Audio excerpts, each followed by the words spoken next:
But the reality is, cool kind of ends in high school. That only gets you so far in life. That's why we get excited, because we're like, those are the things. It's not just about your logo. It's not just colors. And you're talking to a designer here. I love all those things, but what really matters the most. And it takes you all the way from the early struggle when it's like, I just got to make money. I got to put food on the table, make this into something. And then you get into a little bit of success. And a lot of businesses just live in success world. They never look at what's it take to actually go scale. Eventually, as a business owner, you can build your brand into something where you have influence that goes beyond the business.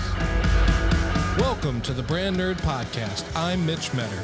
Join me as we nerd out over great brands, study the latest business tech, and learn proven strategies from experts and entrepreneurs. Let's get started. What up, nerds? We're back at it. This is season 0 of the Brand Nerd Podcast, and I'm here with Pete Rodriguez. What's up? If you don't know who he is, check the most recent episodes of the Brand Nerd Podcast. Right. But he is the design director here at Brand Nerd, and today we are talking about the types of people we like to work with. Wow. Because it is important to know that as a business owner, who you like to work with. Yes. So, first of all, when I started Brand Nerd, I was just kind of a jack of all trades, would do anything and everything for anybody. Yeah.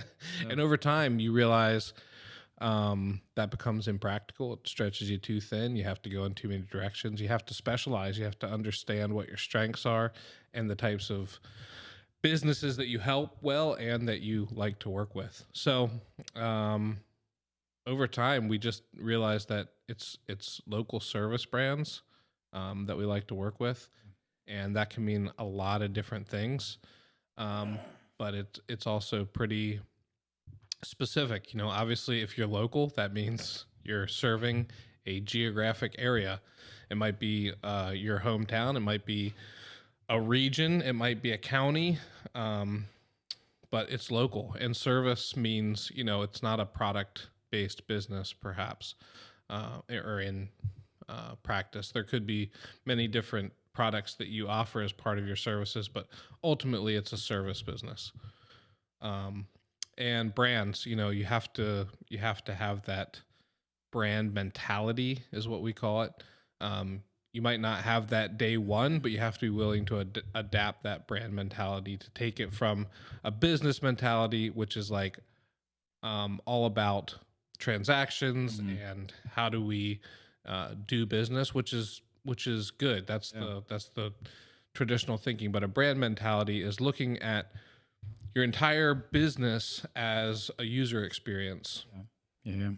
It's funny that you mentioned, you started off by saying, when I was just starting off meeting you, you were just taking on work, and you need to, right? Like, I was going to interject, but I didn't want to, but like, you have to go through that season of like, we just need to get off the ground and pay the bills. And pay the bills, right? That's a real reality for a lot of businesses. And I think that's part of the business mindset. And so you have to go through that season, as every business does, in order to get to the next season. But sometimes when people are coming out of that, they don't know how to kind of let go of it a little bit to embrace more of a branding mindset, which to me, you start to have conversations about longevity, memorability, recognizability, all those things about your company.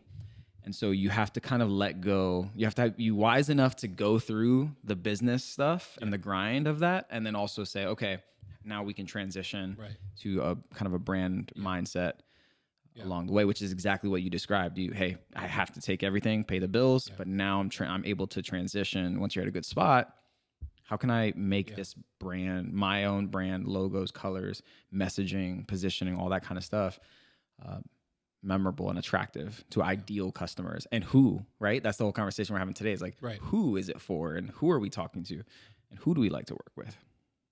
Yeah, there's this VC funded type of business, you know, that brings on a lot of money, a lot of investment. You see it on like Shark Tank is kind of like the one version of that, where, hey, we're going to give you some money to start this business, and that's one way to do it. But the way we do it, and the way most of my clients have done it, is a business owner or owners who invest their own time and money in getting something off the ground. And that is a struggle. and you're just looking to pay the bills in any way that you can. Yeah. And in my case, I had a little bit of runway and was able to, quit my job and go take my side hustle and make it my full-time gig. But it wasn't not a struggle. It was a struggle. I don't mean to interrupt you, man, but I think you need to unpack that, the runway. What is the runway? What do you mean by that? And explain that more, because that's so important. And I think it's something that so many people have the desire, man, I want to start my own thing. I want to leave this full-time 9 to 5. I want to break out of the matrix, Well, and the runway that you described is exactly what I did. And it's exactly how I ended up where I am today. And so explain it a little more. So a runway is literally, it's a metaphor. Yeah. An airplane requires enough speed to take off. Enough space. Yeah. Well, that's the thing. The runway, if your runway is too short for your aircraft, you will not get off the ground. You don't have enough time to gain the speed that you need to get off the ground. And so in the same way, your business, if you're starting a business, you need to have enough runway. For me, it was, I need to have enough money in the bank, jobs booked to ensure that when I go out on my own, I can not be profitable for a couple months in order to get this going. So I had to have a runway that was longer than I needed to take off. That's my story too. Saved up about 3 months worth of expenses and had a couple small retainers, very small, like maybe $500, $200, and I was able to just piece together a couple different retainers, enough to pay rent, to pay whatever it was, the mortgage. And another thing that we did was we took all of our expenses to almost next to nothing. We cut out everything. This is not everyone's story, because different money is different for, right? It's relative, the amounts of money, but we were really good. We our first jobs, both my wife and I, were in ministry, so we we're good about. You weren't making any money. We weren't making any money, right? Yeah. We were good at operating with very little money, and so we cut out everything. We cut out Netflix. We cut out spending. We cut out date nights. We cut out everything other than groceries and the main bills, and that allowed me to launch. Yeah. And sometimes you have to do that. You have to be able to just cut everything out and say, is this something I really want to do? And am I willing to sacrifice some of these small ticket items to get this plane and lift off? Yeah. And to take that metaphor another step, we built businesses with a runway. The VC model, I've heard it described as, it's essentially jumping off a cliff and building an airplane on the way down. You have an idea for a company. I listen to some podcasts and am fascinated with kind of Silicon Valley culture in general, because it's where innovation is happening at scale. Yeah. So I really, and honestly, it's a big driver of our economy is technology in the United States. And the good old military. Yeah, it's true. but Silicon Valley has done a lot to add value to the economy. But this idea of hey, I have this idea for an app or for some sort of disruptive product, but it's just an idea. Invest in me as a founder, and I'm going to build a company out of it. So they get a bunch of money, and it's essentially like, all right, now we're jumping off the cliff into this business idea, and we have to build a company on the way down before we hit the ground and run out of money. Right. It's a similar concept, and honestly, I think the stakes are the same. If your airplane is on a runway and you realize the runway's too short, you can slow down. Yeah. And you can go, never mind, like this. You don't have to go off the end of the runway. Yep. But once you jump off the cliff, in kind of that VC funded thing, if you don't build the appropriate aircraft by the time you get to the bottom, it's you better have a parachute. You better have a parachute on. Right. You better have an emergency fund. Right. I mean, the metaphor actually works too. A lot of these companies end up getting bought out by bigger companies and stuff.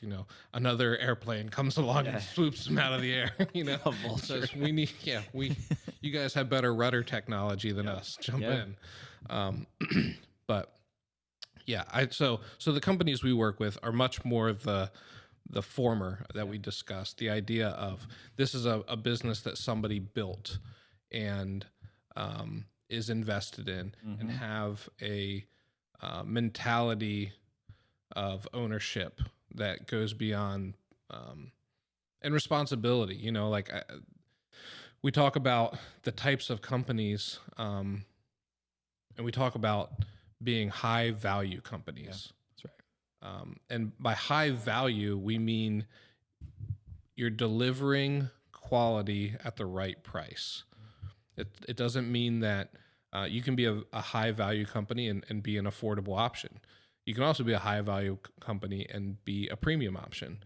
But the idea being that what you're setting with an expectation, you're delivering that and more. Yeah. I recently sold a window unit on Facebook Marketplace, and I think this is a good example of what we're talking about. But What's a window unit? An AC window unit. Oh, yeah. Those of us who don't have central air use these things, these boxes, horrendous looking, and they go in a window and they shoot out air. It's magic. But I was selling one, and I priced it for $50, but it was a 12,000 BTU window unit, right? So I looked up other ones, and a lot of BTUs. there's that. Yeah, it goes up to like 25,000 all the way to like 5,000. Wow. Very small. Anyway, so I priced it. I put it for $50. I could have gotten more, but it was interesting because I had hundreds, literally like at least 100. I shouldn't exaggerate. At least 100 inquiries, and I told my wife, I was like, man, all these people are reaching out about this, and she was like, man, you must have priced it too low. And then she thought about it a little, and she was like, well, maybe you just priced it just right. Like, and looking at all the other 12,000 BTUs, like AC units on Facebook Marketplace, it was priced just slightly under everything else, and it was a really good machine. So like, it's a good example of, it doesn't always mean that you're priced too low. Sometimes you're aiming to price right for the people you're trying to appeal to and attract to, or be attractive to. And that's really what businesses are doing. We're figuring out who are you speaking to, and then pricing accordingly. Yeah. And then when it makes sense, that's high value. I created a high value, sale because it was priced right, and I was, it was a good piece of equipment. So yeah. And that was a profitable exchange for you. Yeah, it was worth it for me. Yeah. And I think that's where that value comes in too, because it's a common practice, whether you're starting out, or this is sometimes the mentality of people that have been in business for a long time, is that you essentially kind of scan the marketplace, you understand what your competitors are charging, and you just knock off 5% or whatever, and that's where you live. But that typically, without some sort of other, unless you're doing something more efficiently than your competitors, unless your processes are also better than theirs, you're not actually, you're delivering value just by slashing your prices, but you're probably cutting yourself off at the ankles. Right. You're making it harder to run a profitable business. And that's not what we're trying to do. No. When we work with people, we want to work with people who are trying to do the opposite of that. They're going, how do I deliver amazing service? How do I serve my clients in a way that it is worth what they're paying for my service and then some? Yeah. And some of that comes down to intangible things, like just good communication and explaining what's going on ahead of time so that they have a clear expectation of what's going on. Right. Those things don't require a ton of additional capital expense. It just requires the process, the clear communication, the emphasis on those things. Yeah, sweating the details. Yeah, I mean, putting on a little cloth thing over your boots as you're walking through the house. It's like those things matter. Certain things have higher value than their monetary value. Oh man, yeah. So true. When I worked in larger companies, that was something that I would often try to explain, and sometimes was met with resistance. This idea of like, hey, what if we did, a t-shirt run for all the employees? And the fear was like, well, if we spend $10 per employee, don't you think they'd rather just have like $10 extra in their paycheck? And it's like, no way. Like a t-shirt's worth way more. A t-shirt, we're all wearing the same t-shirt. We've got our slogan for the year. We're part of something bigger than ourselves. Yeah. Like, those little tiny things that companies do to build culture has more value than the monetary value of that piece of clothing. Yeah, that's right. That's right. I think a t-shirt's a great example of that. Yeah. So to continue talking about high value and what it means to be high value, one of the things that I look for in companies that we work with is that they are great people. And that's just a personal thing, is that business and personal, there's not a lot of boundary for me. Like, I mean, my personal life is guide railed off of my business. But at the same time, relationships, it's hard. I'm not capable of having relationships that are strictly business and strictly personal. Like it's always mixed in. I've actually had clients say, like, I feel like we're friends and I'm not sure that's a good thing. Yeah. You know, like they're almost like, I'm a little nervous because, like, if something goes wrong, then our friendship is at stake.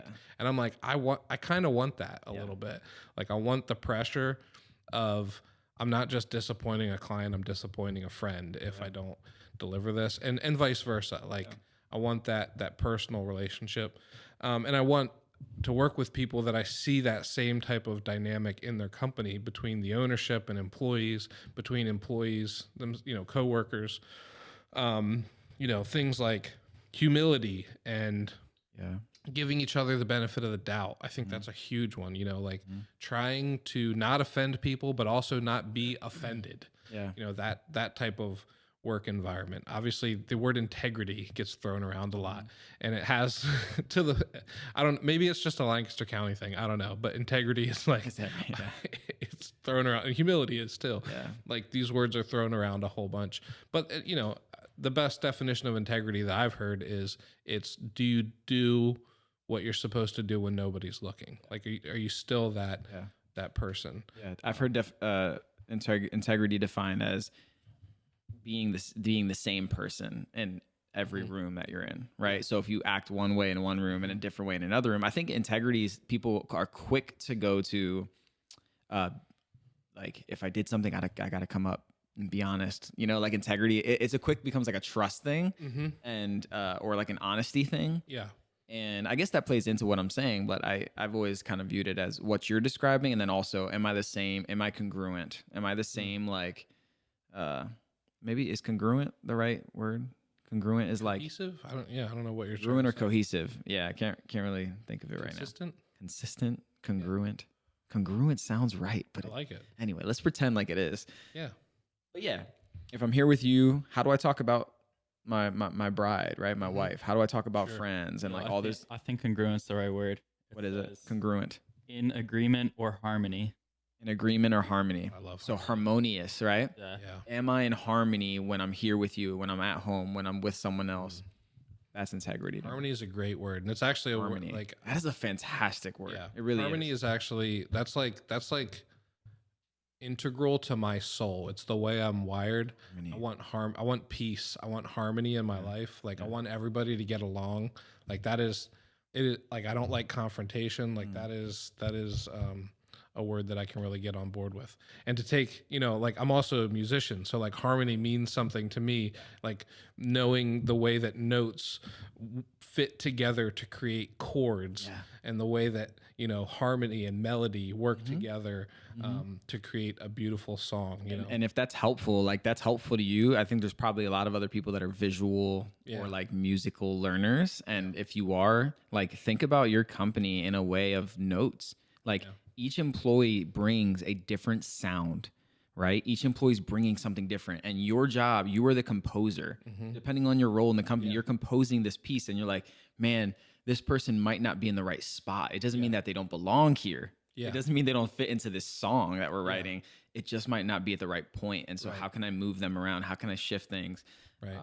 And all of that affects culture, which affects brand, which is why we're talking about it. It does tie into your brand, because brand is how people feel internally about you as a business. Yeah. So that also bleeds into your employees. Like, your employees are affected by your brand or lack thereof. Yeah. If you would hire a barbershop quartet and they all sang melody. In other words, the tune that is the main tune of the song. If they all sang the exact same thing, you would want your money back. Yeah. Because you're like, hold on a second. We hired you to be harmonious. Yeah. We want, if there's a 5-piece, I want 5 different notes. Yeah. And in the same way in a business, if everybody's trying to be the leader, if everybody's trying to stand out as the melody and nobody's willing to step back and be harmony and to support the lead. Oh, man, it's just so many good analogies flying around. But I'm thinking about it in terms of clients too. Like, because of the nature of our business, there are some clients that come to us and know nothing about marketing, branding, any of that stuff. And in those situations, it's great because we can take the lead, and we can teach them, where they fit into the process, into the song. But then there's other instances where they actually are pretty good at that on their own. They're just looking for a talented group of people to support them and their initiatives. And that, in that case, you are the background vocals, you are the drummer, whatever it is, you are the support to the lead. And so, and then it's also, those dynamics can shift over time, like, and then you don't know where you are and you have to have that conversation. Hey, do you need us to take the lead on this? Or are you now gonna lead out and we support, and so that metaphor can just go on and on. Yeah. That's so good, man. I love that. And I love how to your point, it changes. There's seasons where a company, you can feel as you're talking to them, in any field that you're in, you can feel when you're talking to a client, a customer, whatever it is, where they're at. And your job as the expert is to gauge that and then ask the question. Don't push yourself into a position of, I need to guide them right away and be the lead. It's, hey, based on this project, based on what I'm hearing from you, I'm wondering, do you feel like do you want to run with this, or do you want us to run with it and kind of take the lead on it? That's so disarming. Someone's like, oh, okay, I have the option here. I can either do it or they can do it. And then they can decide, do I want to pay this person to do it? Yeah. Or do I want to keep it and keep the money, but then do it myself? Right. Yeah. Beautiful. It is disarming, but it also it can leak into confusion. Yeah. There's times when you have to just say, I think we should handle this. That's true. Let us do this and we'll take it. And then there's other times where you go, I know you're hesitant to do this and we'll gladly do it for you. But the best scenario would be if this would be an in-house thing.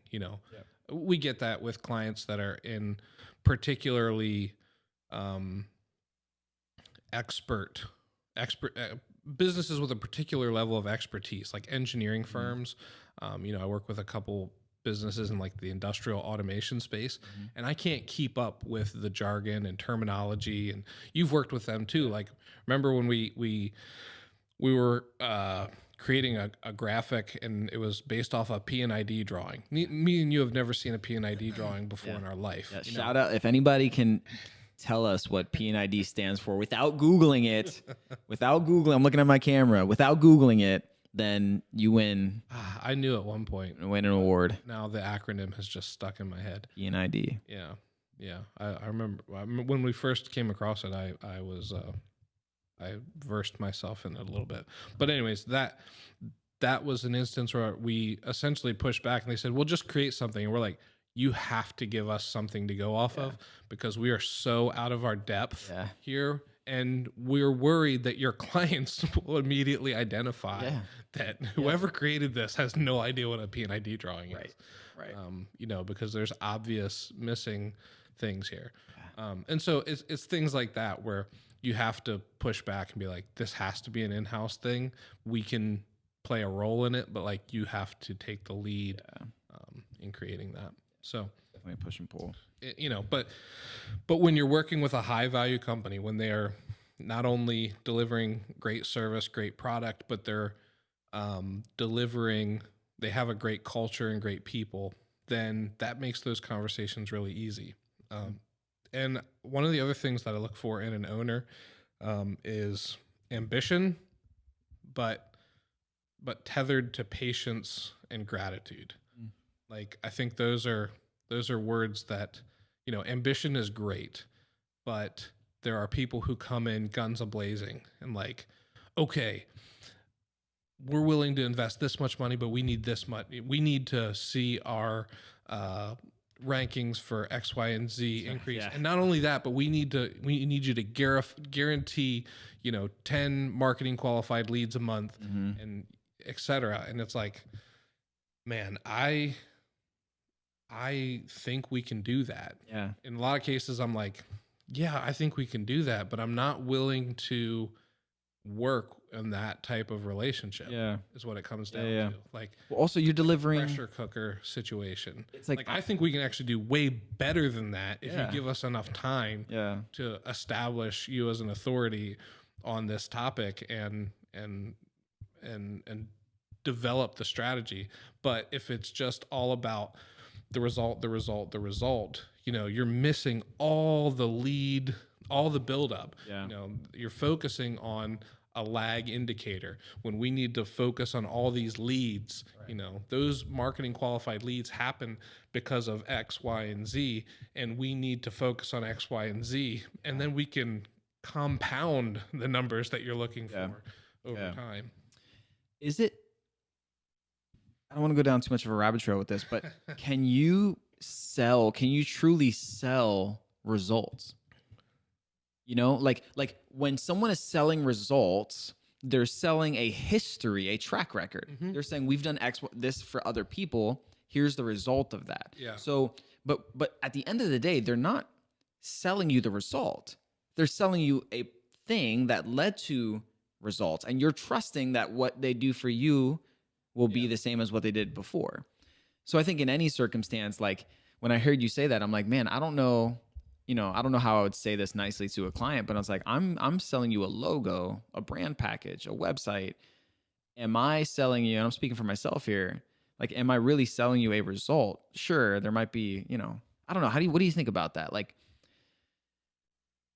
I'm even thinking about like vehicle wraps and stuff. Like even in that realm, hey, we're going to design a vehicle wrap for you. We know for a fact based off the data, it's going to get X amount of views per day. It's way better than investing in a stagnant billboard, but we're not selling you the individual people that are going to come to you from that. We're selling you the wrap. That's our product. Yeah. Well, let's take the wrap as the example. I can tell you how valuable this is, but what that is an attention grabber. Right. All that a vehicle wrap is, it is the very top of the funnel. It's the top of the sequence. We talk about know you, like you, trust you, and then people buy from you. The vehicle wrap is know you. Like maybe it's like you, maybe a little bit, maybe not though. Yeah.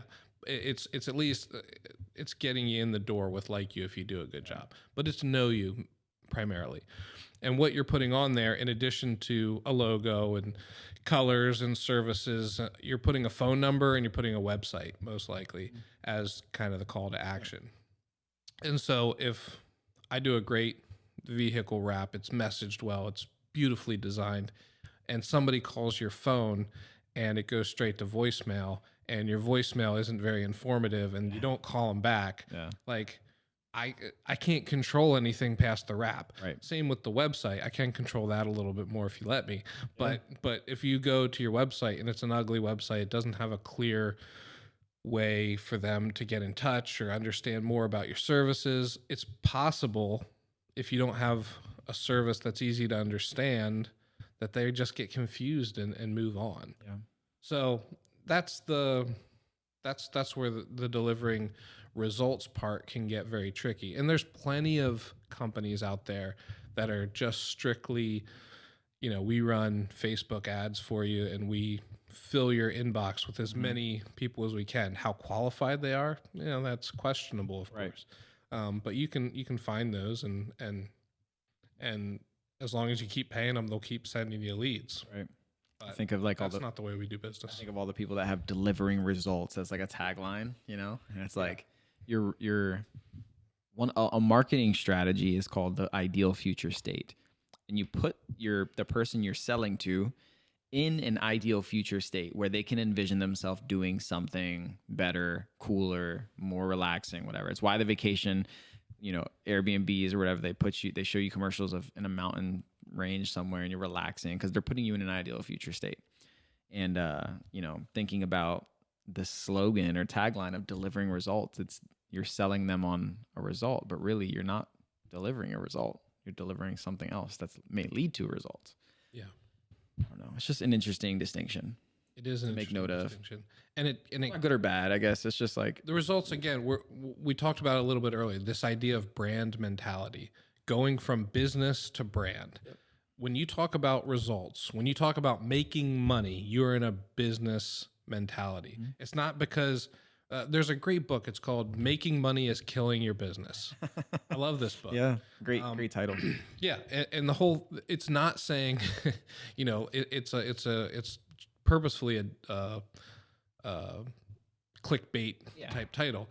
And the idea is that if all you worry about is making money, you're not growing your business. You're not investing in the right things to scale, to actually reach profitability in a way that is exponentially greater than a single person, doing woodworking in their workshop and also being the CEO of the company and the janitor and the marketing team and because that's where a lot of people start. They start their little hobby business, and some people stay there forever. And occasionally, if they do amazing work and they get out there, you'll hear kind of like one-offs of people that just build a monster profit machine doing that. Yeah. But that is rare. Yeah. And it requires a rare talent to do that. The more realistic approach is a group of people working together that all have strengths and weaknesses that complement each other, and they all bring the ship. Yeah, I'm struggling for a metaphor. No. They all bring. I'm thinking a raising tide. Spaceships. Tide brings it all together. But yeah. But they all work together in harmony to get the airplane off the ground. You have to have the pilot, but you also have to have the guy who filled up the fuel. You have to have the guy that did the inspection and made sure everything is tip top shape. And those are all different skill sets. Yeah. And so you have to work together, and that's kind of going from business to brand. And that book, Making Money is Killing Your Business, it's wonderful because it lays out the phases of being a business owner, and it takes you all the way from the early struggle when it's like, I just got to make money, I got to put food on the table, I got to make this into something, and then you get into a little bit of success. And a lot of businesses just live in success world. They never look at what's it take to actually go scale and then thriving, and then eventually, if you as a business owner, you can build your brand into something where you have influence that goes beyond the business. Yeah. And you're able to be a community leader and change lives. You're able to help people buy homes and start families and support nonprofits that you're passionate about. And it's a whole different level of business ownership than that struggle just need to make money. Yeah. You can't break out of it. I think it's really, really important when you talk about business to brand and stuff, for people to begin that journey. We mentioned this last week, but just taking a step, not being overwhelmed. I said that at the very end of last week's episode. Just don't be overwhelmed with that. Just take one step. Take one step to developing a brand mentality in your business. Don't bite off more than you can chew, because what could happen is you get overwhelmed by the thought of, man, I got to figure out brand, right? But that happens over time. And you keep putting one foot in front of the other.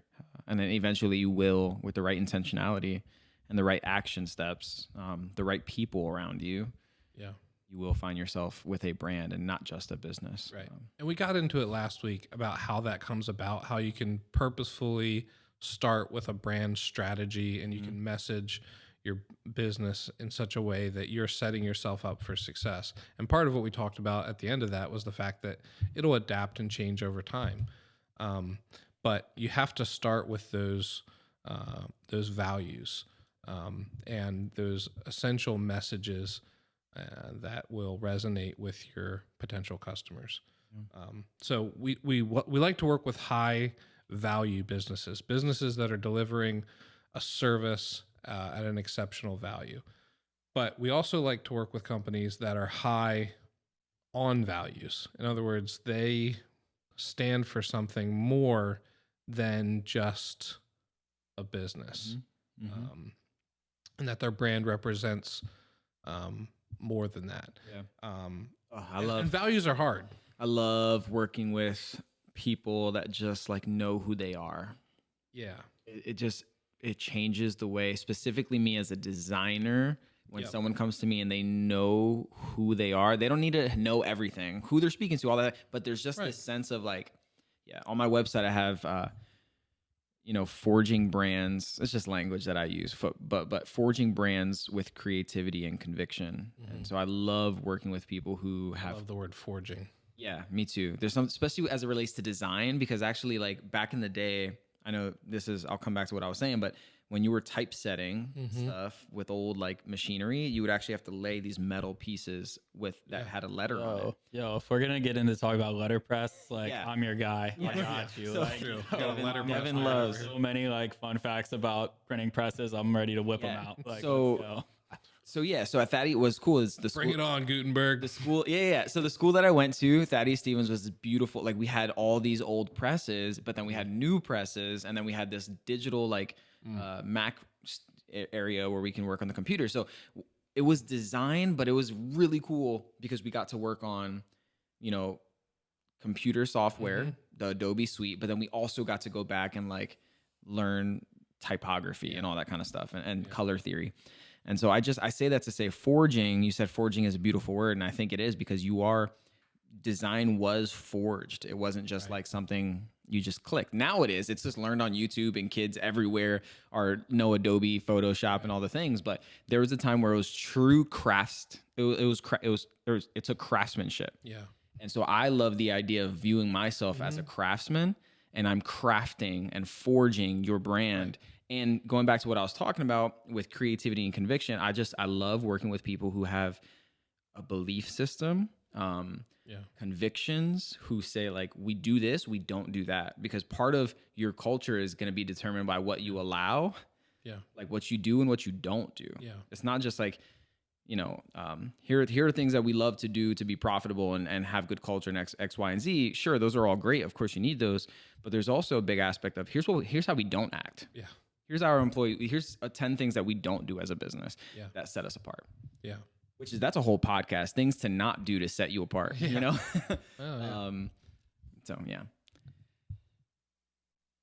One of the things that's also often misconstrued or well, I don't even know that it is, but a common idea about branding is that it's just about being cool.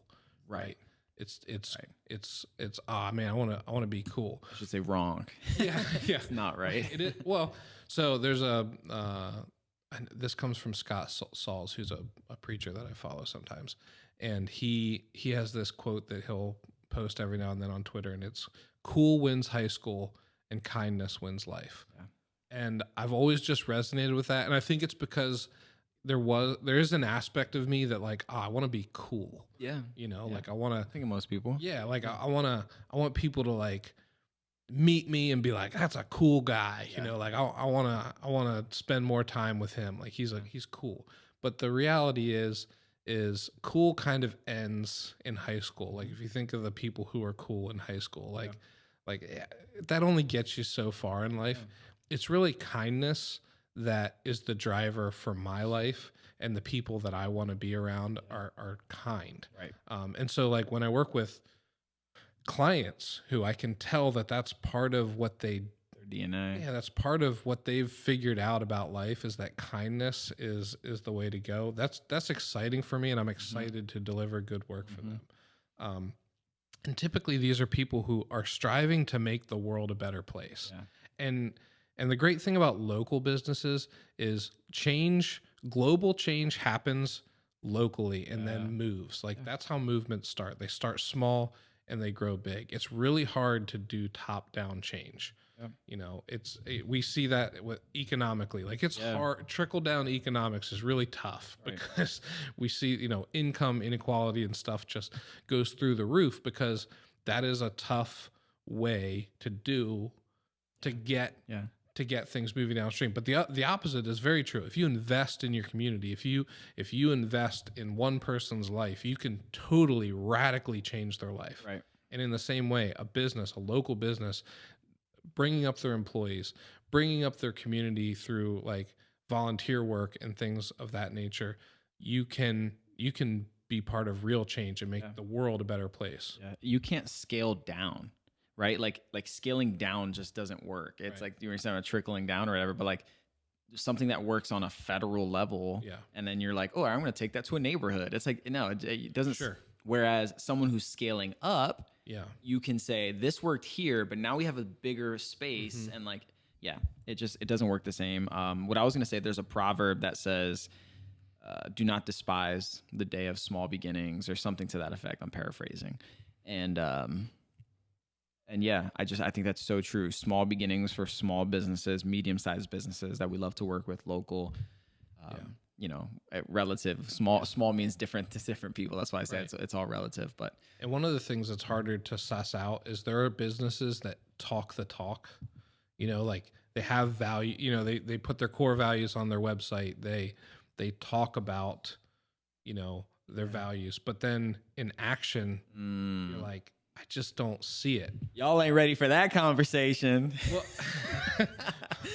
bro, that's so good, man. But the common true phrase is actions speak louder than words. But I would take that actions speak louder than words. They speak louder than ideas. You know, they speak louder than credentials. They speak louder than awards. Talk that talk. How many awards are just vanity projects or pay to play or you knew the right people or you figured out how to get enough of your customers to vote? There's a place in Mount Joy that continues to win the best wings in Lancaster County. I've never had a good wing there. Yeah. And I love wings. Yeah. But I'll give you 5 places in Mount Joy that have better wings and they win best in the county. Wow. Consistently. Wow. Yeah. Coming for you. Yeah. You know who you are. Yeah. Yes, sir. Yes, sir. Rinky dink little wings. No meat on the bones. Talk that talk, undersauced, overpriced. Talk that talk. You ain't ready for it. You ain't ready for what? County? Best in the county? Come on, bro. Oh, all right. Man. No, but you got to draw a line in the sand on values. Yeah. And that's just something that I've realized over time. And there's times when you have to make hard decisions with clients and you go, you know, and it's hard to deliver that message too, to go like, hey, we're going to have to change the nature of our relationship. And it's not me, it's you. or I don't know that I've ever explicitly told anybody why it's not going to work, but it's usually just like, hey, I think there's a disconnect here and it's not working. And so you have to make that decision sometimes, and it's tough to do. I think too, values are felt, right? They should be felt before they're heard. Mm-hmm. You know, and I know maybe that's a little idealistic, but people have senses, man. Like you walk into a place and you can sense, even you're doing for an interview, you can sense the vibe. Yeah. Like you pick up on vibes. Yeah.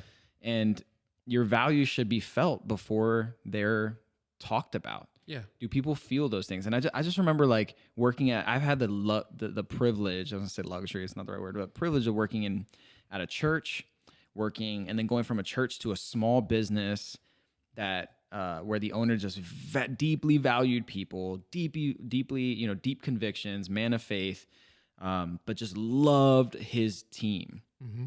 And in both, it was the perfect transition for me, because had I gone from church world to, you know, cold business, you know, it wouldn't have been a good fit. So it was a perfect like segue for me. But I just remember little things, like even at church, as big of a, you know, the church I came from, like as big of a church as it was, I remember being told like, hey, if you use the bathroom or something, like go wipe all the water off the sink. Mm-hmm. Right, wipe whatever. If you see dirt, pick it up. If you see trash, right, take ownership. Take ownership, man. Like give people the best world-class experience you can, And I remember show, don't tell, right? So, hey, do you know where the kids ministry is? Oh yeah, let me walk you over there.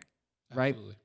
I don't have, like, let me walk you over there. Those are little things that when I went into my interview at the next place, after I left church, I was looking for those things. Yeah. I was like, wait, is the sink have a bunch of splash? Like, does the mirror have a bunch of splashed water on it? Does the sink have water on it? Is anyone showing me versus telling me? Like, Sure.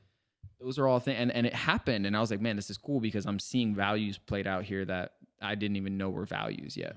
So value should be felt. Yeah, that makes a lot of sense.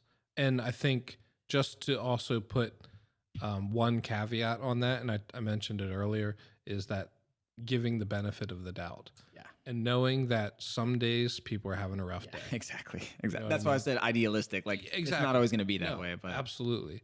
But I think benefit of the doubt is so important. This idea of assuming the best in people and giving them multiple opportunities to do the right thing. Yeah.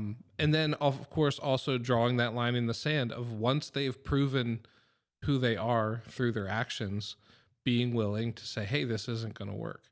Yeah. For you. Yeah. Whether that's a hiring thing, whether that's a client thing.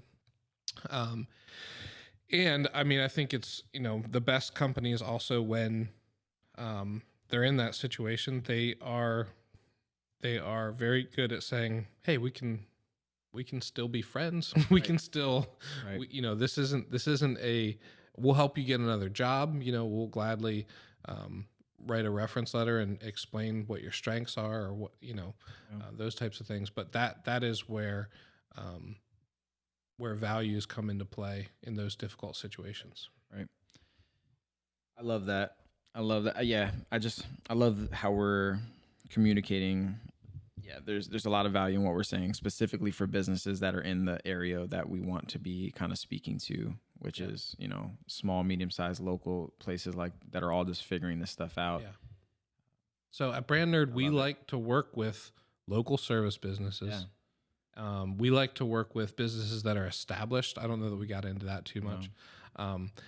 It's not to say that we would never work with a business that isn't established, but it comes down to what you're willing to do and how much impact we can make. Typically a business, if it's a service business, like a home service business, they're going to have multiple trucks on the road, multiple employees. They're probably going to already have hired an admin staff, some sort of office staff.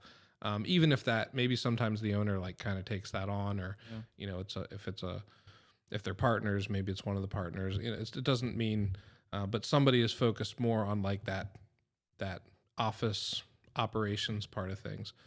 Somebody who is willing to embrace that brand mentality, the idea that we need to make a good first impression on people. We need to set clear expectations that are in line with our values, and then we need to deliver on those above and beyond the expectations that we set. Yeah. Do you go through that progression with, like to what you just said, do you go through that progression with clients of saying like, hey, we're going to help you? Or is that something that's an internal thing that BrandNerd doesn't necessarily help with when it comes to establishing those things, delivering on those things? Like maybe speak to how BrandNerd comes alongside businesses. We can't help you with all of your business processes, but we can come along beside you and help you in any way that we can. Particularly the things that we can help you control is the technology side of things. A website that makes it easier to book an appointment. With our messaging process, we can help you create call scripts, sales scripts.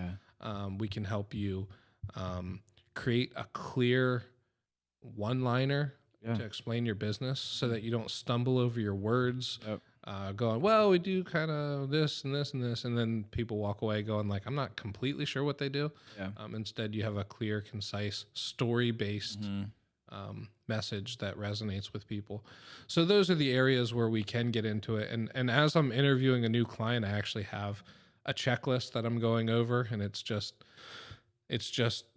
red, yellow, green on different categories, and identifying whether or not it's not just, are you a good fit for us? It's, are we a good fit for you? Right. You know, I don't want to be in a situation where I realize we're a bad fit for you, and we took on a client just because of the money or the vanity or whatever that was. And honestly, the money one's kind of easy for me. Like I'm fine saying like, you know, the money's good, but it's not a good fit. The vanity one, like if we get a really cool, that's company that I want to be a part of, and I have some really cool ideas for how to help them, that's where it gets difficult for me. And I need other people to go, hey, you're going to regret this in 6 months.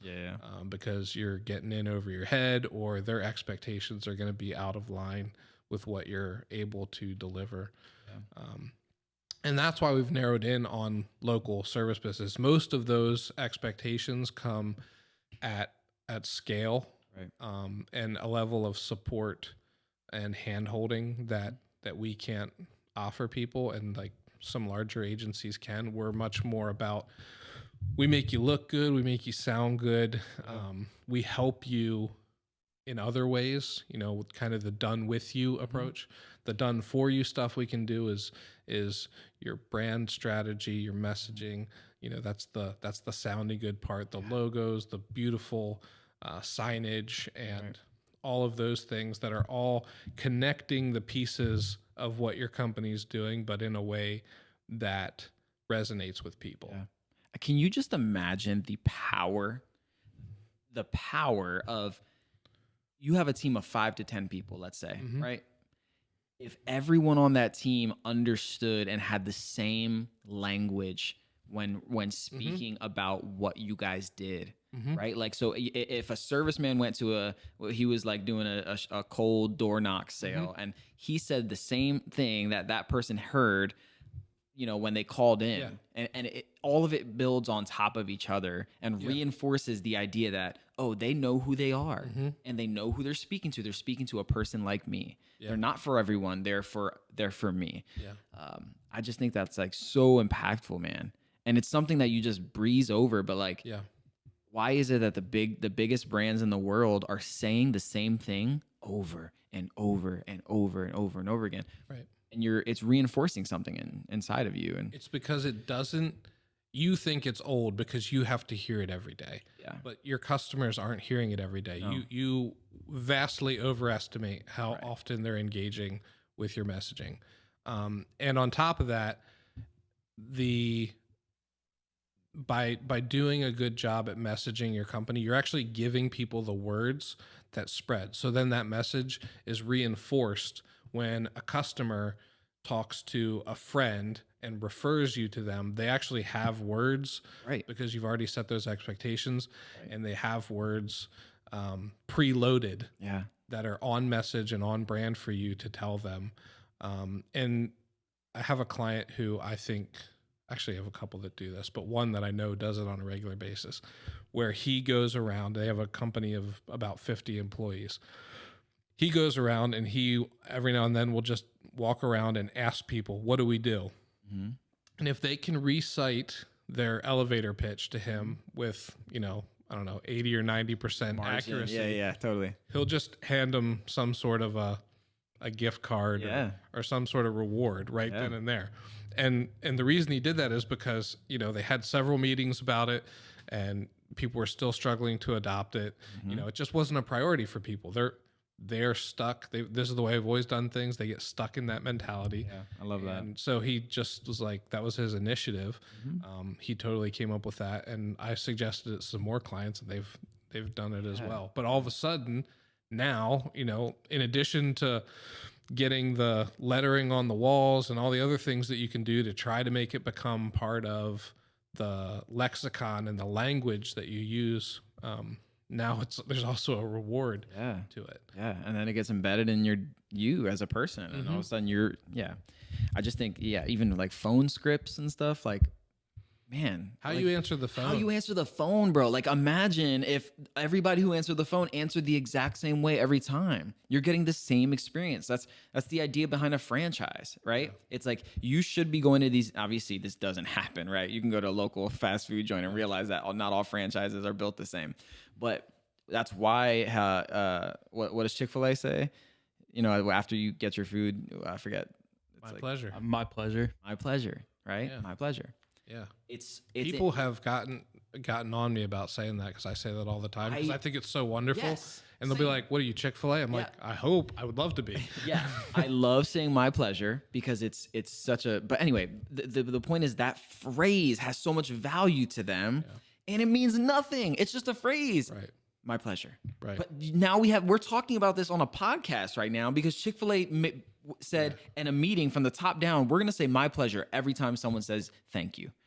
And it is our pleasure to give you that chicken. And they will say it over and over. Over and over again, and it matters. So imagine calling a small business and you got the same, greeting every time you called.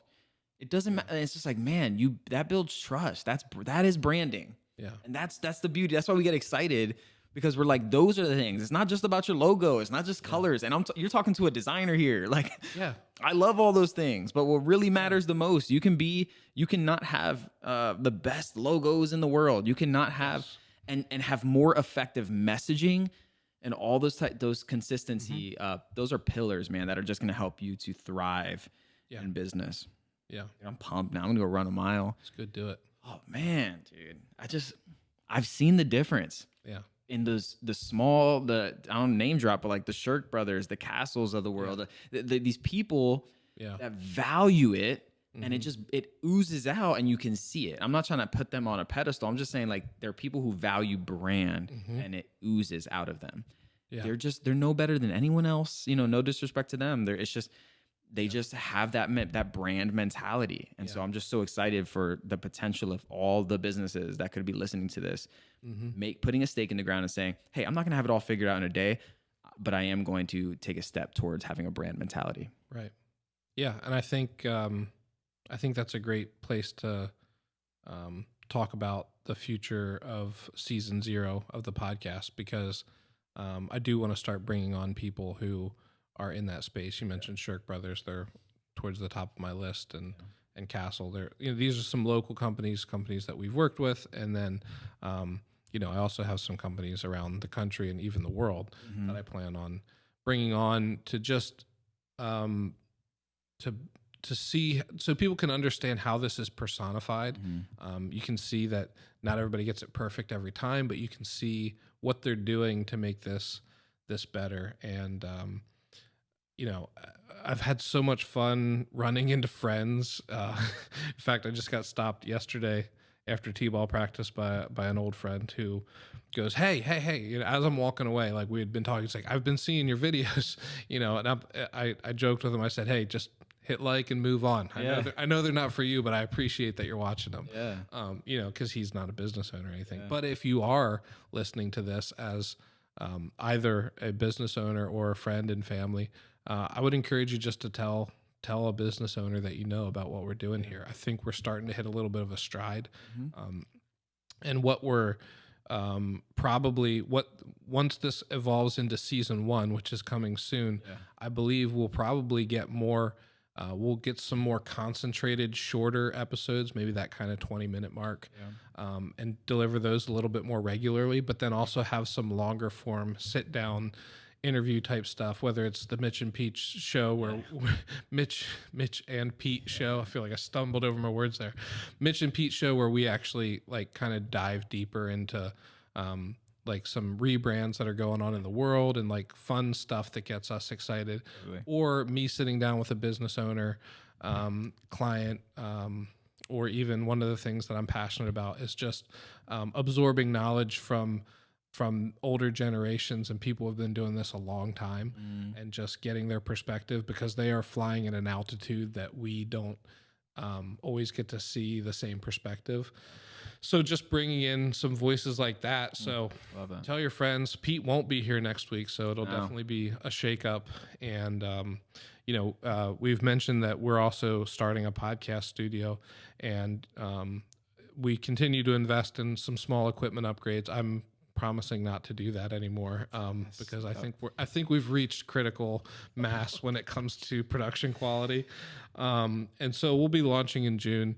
Kind of a soft launch. We're not gonna like blow up your feeds with ads or anything, but guerrilla warfare. Dude. Well, I'm ready to blow up. There's everyone's only so feed. much bandwidth we have. We do have a full client load. I know. But we do really like this. And if you're a podcaster who is looking for studio space, we'd love to do a sample recording with you, just so you can see what it's like to have the support of a bunch of nerds working with you. Oh man, we're the nerd army. Yeah.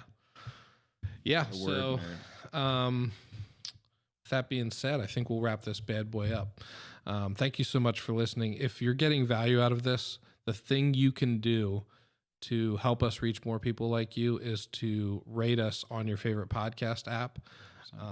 If you go to YouTube or Spotify, we actually have video forms of these if you're listening to the audio only.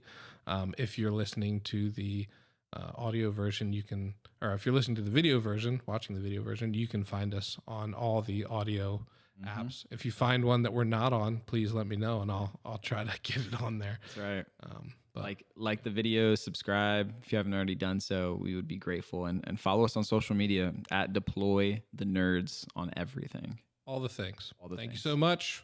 See you next week. Peace. If you enjoyed this Brand Nerd podcast clip, be sure to subscribe so you never miss an episode. In the meantime, here are additional videos you might find illuminating.